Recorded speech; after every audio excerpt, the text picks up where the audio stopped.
I'm going to call Jan Logie. Thank you, Mr. Chair. I'm pleased to take a short call. This part one of the Environment Canterbury Transitional Governance Arrangements Bill, and to speak to the point around this being a transitional governance arrangement, and that will be providing a mixed model of democracy for Environment Canterbury, for the people of Canterbury.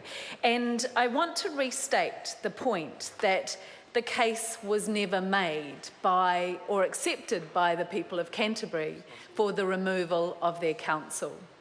And while the Minister is acknowledging my point and saying, nodding enthusiastically that that's true, and saying that while there were issues over the water management and the government's perception that things weren't happening quickly enough, the people of Canterbury never got to say whether they shared the Minister's view that that was a problem, because the government removed their board and didn't give them that democratic right to intervene and make a decision on that.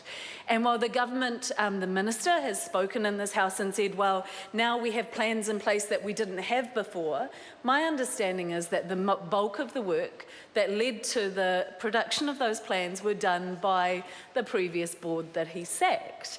And I would also point where the Minister has said we can't get rid of these appointed officials because the status of water in Canterbury is critical to that area.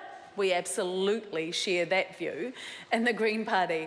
However, it is concerning when actually waterways have become more degraded under this model of governance than they were previously, and where we've just seen recently in the media, in a very resource water constrained area, 40 billion litres of water are now going to be able to be sold and sent offshore. From a resource consent, I understand, that was approved by this governance board, and that the people of Canterbury are understandably very upset about. So what I'm seeing is, one, no case was made, no chance for the people of Canterbury to approve or express their view of the government's perception, and no improvement of water quality. And of the 1,169 submissions on this bill, only 15 support it. So the people of Canterbury have said very strongly to this government, to the Minister, to this House, that they don't want this. The strong thread of submissions was that people want their democracy back, that they want to be able to vote for the full board, that they do not support the belief that there is any value in this mixed model. And that is a view that is shared by the Green Party. And I would again restate a quote from the Law Society when they were submitting on this bill around the cause of it, that representative democracy is a fundamental principle that gives legitimacy to government and the exercise of state power. It is one of the unalterable fundamentals of our legal system, the other being independent courts.